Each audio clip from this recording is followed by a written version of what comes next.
जो भी चीज़ें होती हैं उस वक्त जो मीडिया पे नुमायाँ होती हैं, चाहे वो कोई इंसान हो, चाहे कोई पार्टी हो, चाहे कोई किसी का कोई अमल हो, लोग जो उसको देख रहे होते हैं तो उसके ऊपर पॉडकास्ट कर देते हैं वो। तो होता ये है कि मैं ऐसे लोगों के साथ जो इस तरह का काम करते हैं, तो मैंने उनसे कहा था कि मैं नहीं करूँगा पॉडकास्ट। अब चूंकि आपने मुझसे सवाल पूछा, आपको तो मैं छोटे भाइयों की तरह ही समझता हूँ, और आपको याद होगा कि आपने एल्मा मटर की बात की और मैं इंजीनियरिंग यूनिवर्सिटी लाहौर से फारिगुल तहसील हूँ। तो वहाँ पे सबसे पहले आपने मुझे इनवाइट किया बड़े अरसे के बाद, जब वो एलमनाइज का एक फंक्शन था, और मैं सिर्फ आपके कहने पे वहाँ गया, और मैं दोबारा भी गया, बल्कि मेरे साथ एहसन इकबाल भी बैठते थे वहाँ पे स्टेज पे, और वो जो इंजीनियरिंग काउंसिल के जो हेड थे, वापडा के चेयरमैन थे, जो भी इंजीनियर्स, जावेद सलीम कुरैशी साहब, हाँ वो सारे, तो वो सब आते थे। अब मेरा तो आपसे इस तरह का ताल्लुक है, लेकिन एक और आदमी भी है, अभी लड़का है, उसका नाम मुझे भूल गया, उर्दू पॉइंट के अंदर वो होता है, जिशान, उसने भी मुझे कहा कि पॉडकास्ट करें। उसको मैंने कहा लाइव करें, वो भी उसने भी नहीं की, शाद भट्टी में भी नहीं की, उसने भी अभी तक नहीं की। आपके प्रोग्राम में इसलिए यही कह रहा था क्योंकि ये ऑडियंस बेस्ड है। तो मैं चाहता हूँ कि आज जो भी आपने बात पूछनी है ना, वो पूरी इन तक जाए, और उसका बेस्ट तरीका ये होता है, आपके ऊपर ट्रस्ट सफिशिएंट नहीं है, लेकिन उसका तरीका ये होता है कि जब आदमी पूरी बात करता है ना दिलेरी के साथ इस मुल्क के अंदर, तो ज़रा सा भी ये भाव ना रहे कि ये कोई रुक जाएगी, क्योंकि हमारी पॉलिसी ये है, क्योंकि इसमें कुछ चीज़ें ऐसी हैं जो कि रियासत कहती है कि नो गो एरियाज हैं। बिल्कुल सही, मेरे लिए कोई नो गो एरिया, अपनी महफिल किसी सुल्तान का दरबार नहीं, हर कोई यहाँ अपनी बात सुनाकर उठे। मैं अब ये कह रहा हूँ, हाँ। हम तो बोझ बर्दाश्त करने के लिए तैयार है, पता नहीं इसका कौन सा मलबा और बोझ मेरे ऊपर गिरेगा इस पॉडकास्ट के बाद। थोड़ी सी जिम्मेदारी आपने भी लेनी है। मैं तो सारी जिम्मेदारी आपकी टीम भी यहाँ बैठी हुई है, और ये कैमरास भी आपकी टीम ने भी लगाए हुए हैं यहाँ पे। ऐसी इनसिक्योरिटी है टीम को, टीम ने भी कैमरे लगाए हुए हैं। सिक्योरिटी नहीं है, रिकॉर्ड करें, ये पूरा सच दिखाने की बात है। इंशाल्लाह इधर किसी को बुलाए ना, आप उसे कहेंगे लाइव चलेगा, पूरी बात होगी, वो भाग जाएगा। अच्छा, होता पता क्या है, उल्टा हो जाएगा काम। अब देखिए, मेरा आपसे इतना अच्छा ताल्लुक है, you always treat me like a younger brother. अब एक वसवसा मेरे जहन के अंदर है, यहाँ आते हैं लोग, उसके बाद जो उसका आफ्टर मैथ होता है ना, आफ्टर शॉक्स, जाके वीडियोस डालते हैं और एक कोहराम मच जाता है। तो मैं तो आज ये सोच रहा हूं कि पता नहीं जवाद भाई मेरे साथ पहले जैसे रहेंगे इस पॉडकास्ट के बाद के नहीं। यार देखो, मेरी बात सुनो, आपने वो करना है जो आपका ज़र्फ है, मैंने वो करना है जो मेरा ज़र्फ है। अब जो मैं काम कर रहा हूँ ना, सियासत, ये इतना बड़ा मिशन है, इसमें तो मैं किसी चीज़ को भी कुछ नहीं समझता।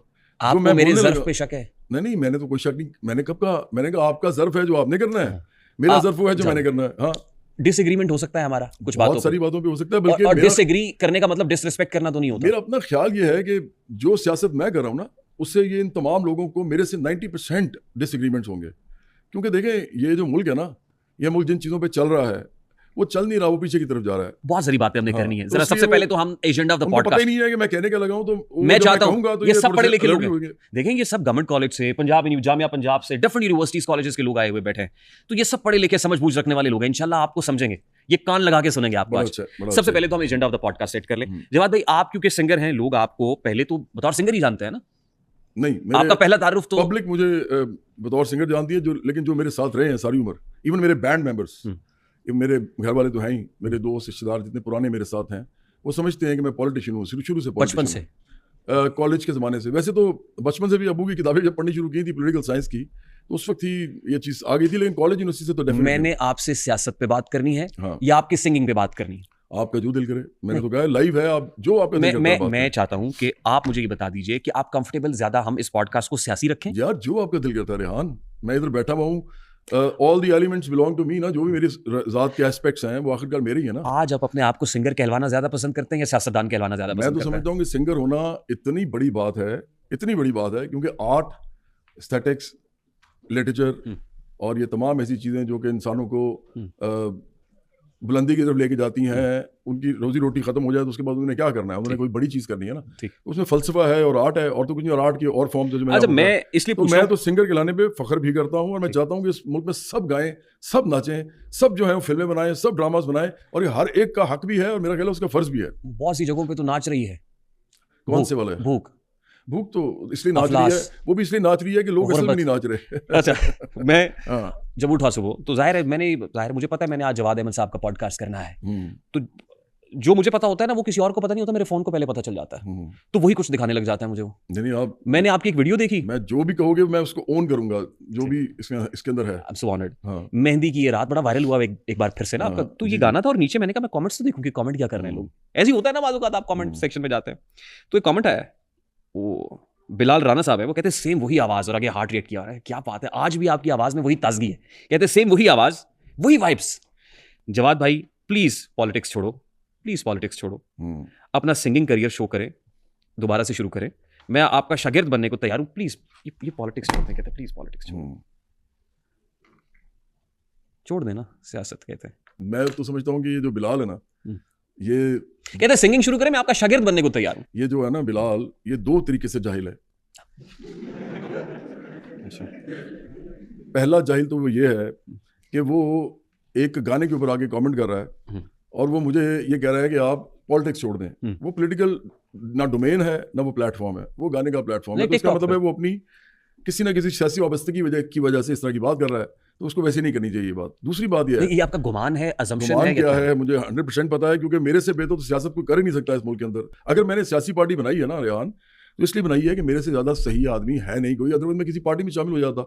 ये आप ज़हन में रखें कि ये कोई बड़ा बोल नहीं होता। आप सियासी पार्टी बनाते ही उस वक्त हैं जब आपको पता होता है कि इससे बेहतर थॉट किसी के पास है नहीं, तो आप सियासी पार्टी बनाते हैं। अगर आपने पैसों के लिए, शोहरत के लिए या वो कहते हैं ना ओहदे के लिए आपने सियासी पार्टी बनाई है, तो इस बात पर भी मैं समझता हूँ कि हमें वो नहीं भेजनी चाहिए। एक लफ्ज़ होता है, मैंने आज थोड़ा सा पहले कहा था कि मैं कुछ सख्त लफ्ज़ नहीं बोलूंगा, उसमें आ जाता है। लानत की बात कर रहे हैं जी, वो एक्चुअली ये है, लानत एक सियासत लफ्ज़ है। सिर्फ एजुकेशन का काम है, इल्म का शऊर देने का काम है।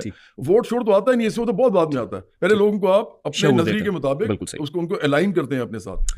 चलिए आप और दूसरी जाहिलियत ये है, दूसरी जाहिलियत इसकी ये है कि ये आदमी जानता ही नहीं है कि मैं सियासत क्या कर रहा हूँ, उस पर कमेंट भी नहीं कर रहा, उसको पता ही नहीं मेरे सियासत के खदो खाल क्या है। यही मैं चाहता आके बात हूँ, शुरू मैं कर दिया यही उसने। चाहता हूँ हाँ। कि आज बिलाल जैसे बहुत से, मैं तो जाहिल नहीं कहूंगा उसको, नहीं मैं तो कहूंगा, मैं नहीं कह रहा हाँ। उसको, ये जो चाहे आपका उसने हाँ, करिश्मा साज करे। बिल्कुल। ज़ाहिर आपने जब कह दिया ना वो ज़र्फ वाली बात है, तो वो फिर ये ज़र्फ की बात नहीं है। अब सुनिए। एक आदमी मुझसे इस तरह की गुफ्तगू कर रहा है कि इस पे नहीं, उसने कहा सिंगिंग, क्या- वो कहता है क्यों? मैं आपका शागिर्द वही- बनने को तैयार हूँ। वो मजाक करने देखो, इस मुल्क में ना एक इशू है।